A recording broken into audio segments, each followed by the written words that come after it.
এয়া আকাশবাণী গুৱাহাটী সন্ধিয়া আঞ্চলিক বাতৰি পঢ়িছো অৰুণিমা গোস্বামীয়ে আৰু মোৰ সৈতে আছে পুলক গগৈ।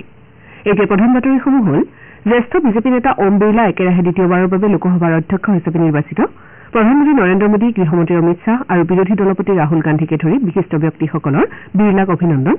ৰাষ্ট্ৰীয় তদন্তকাৰী সংস্থা NIA যোৰহাট জিলাত যোৱা বছৰত সংঘটিত গ্ৰেনেড নিক্ষেপৰ ঘটনা সন্দৰ্ভত 4জন অভিযুক্তৰ বিৰুদ্ধে অভিযোগনামা দাখিল। মাদক দ্ৰব্যৰ বিৰুদ্ধে কঠোৰ স্থিতি অক্ষুণ্ণ ৰাখি অসম চৰকাৰৰ 2100 কোটিতকৈ অধিক টকা মূল্যৰ মাদক দ্ৰব্য জব্দ। আন্তৰ্জাতিক মাদক দ্ৰব্য সেৱন আৰু সৰবৰাহ বিৰোধী দিৱস উপলক্ষে আজি ৰাজ্যৰ বিভিন্ন জিলাত সজাগতা কাৰ্যসূচী গ্ৰহণ আৰু ICC T20 বিশ্বকাপ ক্ৰিকেট প্ৰতিযোগিতাৰ কাইলৈ হ'বলগীয়া ছেমিফাইনেলত আফগানিস্তান, দক্ষিণ আফ্ৰিকাৰ আৰু ভাৰত ইংলেণ্ডৰ বিৰুদ্ধে অৱতীৰ্ণ।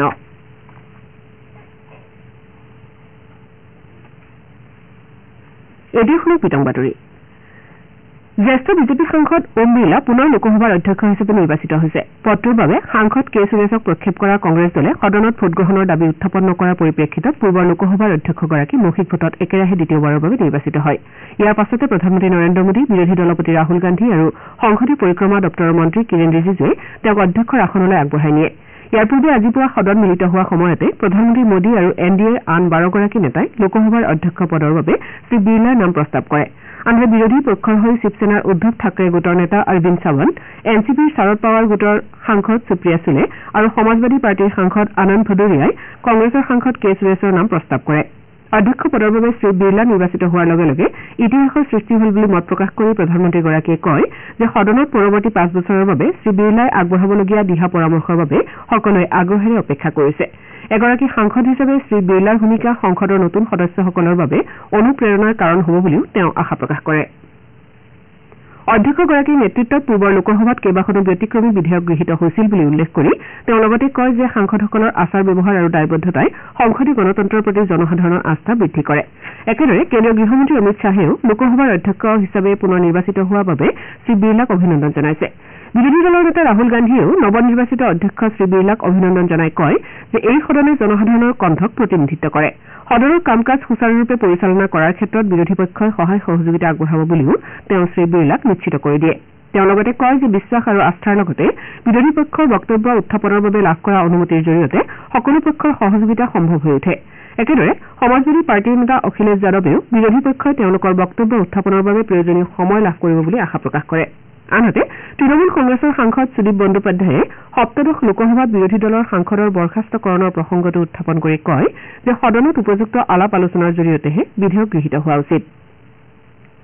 এতিয়া আমি সম্প্ৰতি নতুন দিল্লীত থকা আকাশবাণীৰ সংবাদদাতা মানস প্ৰতিম শৰ্মাৰ সৈতে আজি লোকসভাৰ কাৰ্যক্ৰমণিকাৰ বিভিন্ন দিশ সন্দৰ্ভত কথা পাতিবলৈ লৈছো। মানস প্ৰতিম, আজি একেৰাহে দ্বিতীয়বাৰৰ বাবে ওম বিৰলা লোকসভাৰ অধ্যক্ষ হিচাপে নিৰ্বাচিত হৈছে। কালি অধ্যক্ষ বাছনিক লৈ শাসক আৰু বিৰোধীৰ মাজত কিছু মতানৈক্য পৰিলক্ষিত হৈছিল আৰু আজি শ্ৰী বিৰলাই অধ্যক্ষ নিৰ্বাচিত হয়। এই সন্দৰ্ভত আপুনি কি ক'ব আৰু সদনৰ কাৰ্যসূচী সন্দৰ্ভত শ্ৰোতাসকলক কি জনাব? আশা কৰা ধৰণে ভাৰতীয় জনতা পাৰ্টীৰ সাংসদ ওম বিৰলাই দ্বিতীয়টো কাৰ্যকালৰ বাবে লোকসভাৰ অধ্যক্ষ হিচাপে নিৰ্বাচিত হয়। কংগ্ৰেছে প্ৰাৰ্থী থিয় কৰাইছিল যদিও ভাৰতীয় জনতা পাৰ্টীৰ প্ৰক্ষেপিত NDAৰ প্ৰাৰ্থীগৰাকী ধনী ভোটত জয়লাভ কৰে আৰু ওম বিৰলা যিয়ে ৰাজস্থানৰ কোটাবন্দী সমষ্টিৰ পৰা লোকসভাত প্ৰতিনিধিত্ব কৰিছে, তেখেতে দ্বিতীয়টো কাৰ্যকালৰ বাবে অধ্যক্ষ হিচাপে নিৰ্বাচিত হয়। প্ৰধানমন্ত্ৰী নৰেন্দ্ৰ মোদীৰ পৰা আৰম্ভ কৰি বিৰোধী দলৰ নেতা ৰাহুল গান্ধী তথা আন দলৰ জ্যেষ্ঠ নেতাসকলে ওম বিৰলাক শুভেচ্ছা জ্ঞাপন কৰে আৰু আশা কৰে যে যাতে তেখেতৰ নেতৃত্বত সুচাৰুৰূপে সদনৰ কাম কাজ পৰিচালিত হয় আৰু লোকসভাৰ গৰিমা অক্ষুণ্ণ ৰাখে। আজি উল্লেখনীয় দিশটো আছিল যে 25 জুন এই দিনটোৰ পৰাই দেশত ইন্দিৰা গান্ধীয়ে জৰুৰীকালীন অৱস্থা অৰ্থাৎ আমি যাক ইমাৰ্জেঞ্চি পিৰিয়ড বুলি কওঁ ঘোষণা কৰিছিলে। গতিকে প্ৰধানমন্ত্ৰী নৰেন্দ্ৰ মোদীয়ে সংসদত তেখেতৰ মন্ত্ৰী বা সদস্যসকলক পৰিচয় কৰাই দিয়াৰ পিছতেই লোকসভাৰ নৱ নিৰ্বাচিত অধ্যক্ষ ওম বিৰলাই এক প্ৰস্তাৱ উত্থাপন কৰে আৰু সদনৰ হৈ এই ইন্দিৰা গান্ধীয়ে জৰুৰীকালীন অৱস্থা ঘোষণা কৰা ঘটনাক তেখেতে কঠোৰভাৱে গৰিহণা দিয়ে। এই কথা তেখেতে বিৰোধিতা কৰে আৰু উল্লেখ কৰে যে সেই সময়ত দেশত কি অবৰ্ণনীয় পৰিস্থিতিৰ ঘটনা সংঘটিত হৈছিল। বিভিন্ন ব্যক্তিক গ্ৰেপ্তাৰ কৰি জেলত নিক্ষেপ কৰা হৈছিল, বিভিন্ন লোকে প্ৰাণ হেৰুৱাইছিল, সংবাদ মাধ্যমৰ স্বাধীনতা ইয়াত নাইকিয়া হৈছিল। সেই পূৰ্ব উদাহৰণ দাঙি ধৰি তেখেতে এই ঘটনাক সদনৰ মজিয়াত এই ঘটনাৰ বিৰোধিতা কৰা হয় আৰু সেই সময়ছোৱাত যিসকলে প্ৰাণ হেৰুৱাইছিল তেখেতসকলৰ আত্মাৰ সদগতি কামনা কৰি 2 মিনিটৰ মৌনতা অৱলম্বন কৰে। লক্ষণীয়ভাৱে সেই সময়ছোৱাত কংগ্ৰেছৰ যিসকল সদস্য আছিলে বিৰোধী দলৰ পৰা কংগ্ৰেছৰ সদস্যসকলে উঠি নিজৰ ঠাইতে হুলস্থুলীয়া পৰিৱেশৰ সৃষ্টি কৰে কিন্তু কংগ্ৰেছৰ কিছু মিত্ৰদল য'ত বিশেষকৈ সমাজবাদী পাৰ্টি আৰু আন কিছু দলে এই সময়ত মৌন হৈ আছিলে তাৰ পৰৱৰ্তী অৱস্থাত সদনৰ বাহিৰত NDA মিত্ৰজোঁটৰ সাংসদসকলে জৰুৰীকালীন অৱস্থাৰ বিৰোধিতা কৰে তেওঁলোকে প্লে কাৰ্ড প্ৰদৰ্শন কৰে আৰু এই ঘটনাক গৰিহণা দিয়ে গতিকে এই এক কিছু উল্লেখনীয় দিশৰ মাজেৰে আজি লোকসভাৰ তৃতীয়টো দিনৰ সামৰণি পৰে প্ৰধানকৈ উল্লেখনীয় দিশটো আছিল যে বিজেপিৰ প্ৰক্ষেপিত প্ৰাৰ্থীগৰাকী দ্বিতীয়টো কাৰ্যকালৰ বাবে লোকসভাৰ অধ্যক্ষ হিচাপে বাছনি হয় গতিকে যি উৎকণ্ঠা অব্যাহত আছিলে কোন প্ৰাৰ্থী হ'ব নিৰ্বাচন অনুষ্ঠিত হ'ব ভোট গ্ৰহণ হ'ব সেইদৰে নহল ধন্যবাদতে তেওঁ জয়লাভ কৰে আৰু কাইলৈ দেশৰ ৰাষ্ট্ৰপতি দ্ৰৌপদী মুৰ্মুৱে উভয় সদনৰ সদস্যসকলক সম্বোধন কৰিব অনিমা মানৱ প্ৰদীপ শৰ্মাৰ অষ্টাদশ লোকসভাৰ আজিৰ দিনটোৰ গুৰুত্বপূৰ্ণ কাৰ্যসূচীসমূহ সন্দৰ্ভত আপুনি শ্ৰোতাসকলক সবিশেষ জনালে পৰৱৰ্তী সময়ত এই সন্দৰ্ভত অধিক জানিবৰ বাবে আপোনাৰ সৈতে আমি পুনৰ সংযুক্ত হ'ম ধন্যবাদ ৰাষ্ট্ৰীয় তদন্তকাৰী সংস্থা NIA যোৱা বছৰ উগ্ৰপন্থী সংগঠন আলফাই যোৰহাটৰ এটা সামৰিক ঘাটিত গ্ৰেনেড নিক্ষেপ কৰা ঘটনা সন্দৰ্ভত আজি 4জন অভিযুক্তৰ বিৰুদ্ধে অভিযোগনামা দাখিল কৰিছে যোৰহাটৰ লিচুবাৰী সামৰিক ঘাটিত যোৱা 14 ডিচেম্বৰত এই ঘটনা সংঘটিত হৈছিল উগ্ৰপন্থী সংগঠনটোৱে উত্তৰ পূৰ্বাঞ্চলৰ ৰাজ্যকেইখনৰ সেনা চাউনীসমূহত ষড়যন্ত্ৰৰ পৰিকল্পনাৰ অংশ হিচাপে এই ঘটনা সংঘটিত কৰিছিল ইয়াৰ পূৰ্বে তিনিচুকীয়া জিলাৰ কাকপথাৰৰ সেনা চাউনীতো অনুৰূপ ঘটনা সংঘটিত হৈছিল উগ্ৰপন্থী সংগঠন আলফা স্বাধীনে 15 ডিচেম্বৰত এই ঘটনাৰ দায়িত্ব গ্ৰহণ কৰি এটা প্ৰেছ বিজ্ঞপ্তি জাৰি কৰিছিল উল্লেখযোগ্য যে আন্তঃৰাষ্ট্ৰীয় সীমান্তৰ ম্যানমাৰত থকা আলফা স্বাধীনৰ স্বয়ম্ভু কেপ্টেইন অভিজিৎ গগৈ আৰু সংগঠনটোৰ মুৰব্বী পৰেশ বৰুৱাই এই ষড়যন্ত্ৰৰ পৰিকল্পনা কৰিছিল বুলি প্ৰকাশ পাইছে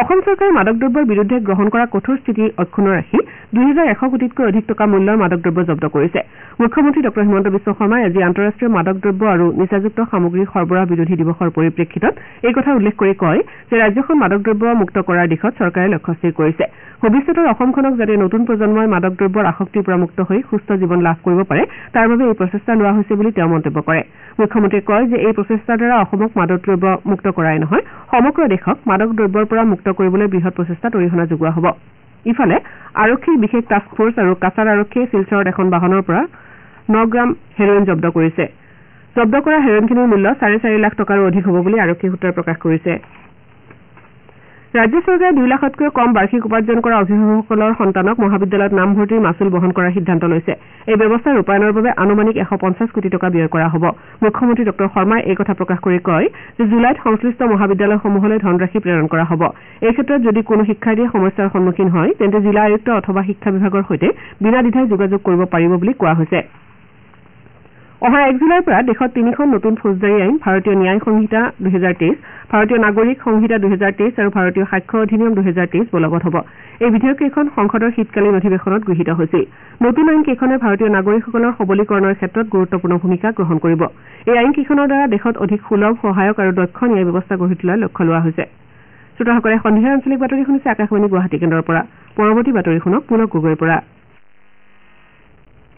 আজি ড্ৰাগছৰ অপব্যৱহাৰ আৰু অবৈধ সৰবৰাহ বিৰোধী আন্তৰ্জাতিক দিৱস এই বছৰৰ দিৱসৰ মূল বিষয়বস্তু হৈছে প্ৰমাণ স্পষ্ট প্ৰতিৰোধৰ বাবে হাত আগবঢ়াওক ৰাজ্যত শেহতীয়াকৈ HIV সংক্ৰমণৰ ক্ষেত্ৰত বেজীৰ দ্বাৰা ড্ৰাগছ গ্ৰহণক এটা প্ৰধান কাৰক হিচাপে বিবেচনা কৰা হৈছে উল্লেখযোগ্য যে ড্ৰাগছ গ্ৰহণকাৰীৰ মাজত ব্যৱহৃত বেজী আৰু চিৰিঞ্জৰ আদান প্ৰদানে HIV সংক্ৰমণৰ আশংকা বৃদ্ধি কৰে ড্ৰাগছ নিৰ্ভৰশীলতাৰ উপযুক্ত চিকিৎসাৰ বাবে বেজীৰে ড্ৰাগছ গ্ৰহণকাৰীসকলে গুৱাহাটী চিকিৎসা মহাবিদ্যালয় আৰু চিকিৎসালয় কাৰ্বি আংলঙৰ ডিফু চিকিৎসা মহাবিদ্যালয় আৰু চিকিৎসালয় শিলচৰ চিকিৎসা মহাবিদ্যালয় আৰু চিকিৎসালয় গোলাঘাটৰ শ্বহীদ কুশল কোঁৱৰ অসামৰিক চিকিৎসালয় ডিব্ৰুগড়ৰ অসম চিকিৎসা মহাবিদ্যালয় আৰু চিকিৎসালয় নগাঁৱৰ ভোগেশ্বৰী ফুকননী অসামৰিক চিকিৎসালয়ত অৱস্থিত OST কেন্দ্ৰসমূহলৈ যাব পাৰিব ইয়াৰ উপৰিও গুৱাহাটী কেন্দ্ৰীয় কাৰাগাৰতো OST সেৱা উপলব্ধ হ'ব অসমৰ বিভিন্ন জিলাৰ লগতে গুৱাহাটী মহানগৰীত এই দিৱসৰ সৈতে সংগতি ৰাখি চৰকাৰী ৰেল আৰক্ষী আৰু ৰেল সুৰক্ষা বাহিনীয়ে গুৱাহাটী ৰেলৱে ষ্টেচনৰ পৰা নিচাযুক্ত দ্ৰব্যৰ বিৰুদ্ধে সজাগতামূলক ৰেলী উলিয়ায়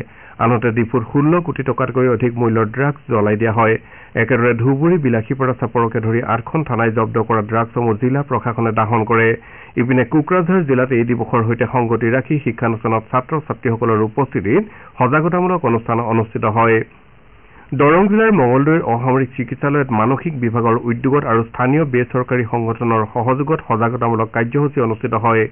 বৰপেটাত জিলা প্ৰশাসন আৰু জিলা সমাজ কল্যাণ বিভাগৰ উদ্যোগত ভেল্লা চৰকাৰী উচ্চতৰ মাধ্যমিক বিদ্যালয়ত আয়োজিত কেন্দ্ৰীয় কাৰ্যসূচীত উপস্থিত থকা বিশিষ্ট ব্যক্তিসকলে ড্ৰাগছ তথা নিচাযুক্ত সামগ্ৰীৰ ব্যৱহাৰৰ ভয়াৱহতাৰ সম্পৰ্কে ছাত্ৰ ছাত্ৰীসকলক অৱগত কৰে। মাজুলীত অসম ৰাজ্যিক মাদক দ্ৰব্য নিবাৰণী পৰিষদ আৰু জিলা প্ৰশাসনৰ উদ্যোগত এই দিৱস পালন কৰা হয়। মাজুলী জিলাৰ অতিৰিক্ত আৰক্ষী অধীক্ষক বিতুল চেতিয়া, গড়মূৰ আৰক্ষী থানাৰ ভাৰপ্ৰাপ্ত বিষয়া পৰমিন সিঙৰ নেতৃত্বত আৰক্ষী আৰু মুখা পৰিহিত লোকৰ দ্বাৰা নিচাযুক্ত সামগ্ৰীৰ ব্যৱহাৰৰ বিৰোধিতাৰে পদযাত্ৰা উলিওৱা হয়। আৰক্ষী বিষয়াসকলে এই পদযাত্ৰাত অংশগ্ৰহণ কৰি নৱপ্ৰজন্মক নিচাযুক্ত সামগ্ৰীৰ পৰা বিৰত থাকিবলৈ আহ্বান জনায়। আকাশবাণী গুৱাহাটীৰ ৭৭ সংখ্যক প্ৰতিষ্ঠা দিৱস আৰু আঞ্চলিক বাতৰি বিভাগৰ ৬৮ সংখ্যক প্ৰতিষ্ঠা দিৱসৰ সৈতে সংগতি ৰাখি উচ্চতৰ মাধ্যমিকৰ পৰা স্নাতকোত্তৰ শাখাৰ ছাত্ৰ ছাত্ৰীসকলৰ বাবে এখন বাতৰি পৰিৱেশন প্ৰতিযোগিতাৰ আয়োজন কৰা হৈছে। আগ্ৰহীসকলে আকাশবাণীত প্ৰচাৰৰ উপযোগী বাতৰিৰ এটা ১ মিনিটৰ অডিঅ' বাণীবদ্ধ কৰি নিজৰ নাম, ঠিকনা, শিক্ষাগত অৰ্হতা আৰু শিক্ষানুষ্ঠানৰ নামসহ 9716680969 আৰু 9619686659 নম্বৰলৈ হোৱাটছএপ যোগে প্ৰেৰণ কৰিব পাৰিব। অডিঅ' প্ৰেৰণৰ অন্তিম দিন ২৮ জুনৰ সন্ধিয়া ৭ বজাত ধাৰ্য কৰা হৈছে। নিৰ্বাচিত ৩গৰাকী প্ৰতিযোগীক অহা ১ জুলাইত গুৱাহাটীৰ মাছখোৱাৰ প্ৰাগজ্যোতিষ সাংস্কৃতিক প্ৰকল্পত আয়োজিত প্ৰতিষ্ঠা দিৱসৰ অনুষ্ঠানত পুৰস্কৃত কৰা হ'ব। আকাশবাণী গুৱাহাটীয়ে প্ৰতিষ্ঠা দিৱসৰ লগত সংগতি ৰাখি শ্ৰোতাসকলক তেওঁলোকৰ পুৰণি ৰেডিঅ' ছেট আনৰ আগতো প্ৰদৰ্শন কৰাৰ সুযোগ দিব বিচাৰিছে। এই সুযোগ গ্ৰহণ কৰাৰ বাবে কমেও ৩০ বছৰ পুৰণি আপোনাৰ ৰেডিঅ'টিৰ এখন ফটো, গৰাকীৰ নাম, ক্ৰয় কৰা বৰ্ষ আৰু যোগাযোগ নম্বৰ হ'ব 6003540566 হোৱাটছএপ নম্বৰ আৰু airguwahati@gmail.com ইমেইল আইডিলৈ ২৮ জুনৰ পূৰ্বে পোৱাকৈ পঠিয়াব পাৰে। নিৰ্বাচিত ৩গৰাকী অংশগ্ৰহণকাৰীক পুৰস্কৃত কৰা হ'ব। মৰিগাঁও জিলাত জন্মৰ প্ৰমাণপত্ৰ পলমকৈ উলিওৱাৰ বাবে জিলা প্ৰশাসনৰ পৰা অনুমতি লাভ কৰিবলৈ কৰা আবেদন সন্দৰ্ভত ব্যাপক অনিয়মৰ ঘটনা পোহৰলৈ আহিছে। পলমকৈ প্ৰমাণপত্ৰ উলিওৱাৰ বাবে আবেদনত ভুৱা নথি দাখিল কৰাৰ কেইবাটাও সন্দেহজনক ঘটনাৰ দৃষ্টিগোচৰ হোৱাৰ পাছত জিলা প্ৰশাসনে জিলাখনৰ আৰক্ষী অধীক্ষকক বিষয়টোৰ সন্দৰ্ভত অৱগত কৰোৱাৰ লগতে এজাহাৰ দাখিল কৰিছে। উল্লেখযোগ্য যে জন্মৰ এবছৰ পাৰ হোৱা শিশু বা বয়স্ক ব্যক্তিৰ জন্মৰ প্ৰমাণপত্ৰ উলিওৱাৰ ক্ষেত্ৰত জিলা প্ৰশাসনৰ পৰা অনুমতি লোৱাটো বাধ্যতামূলক। এই অনুমতি পত্ৰৰ অবিহনে কোনো চিকিৎসালয়ে বিলম্ব হোৱা জন্মৰ প্ৰমাণপত্ৰ জাৰি কৰিব নোৱাৰে।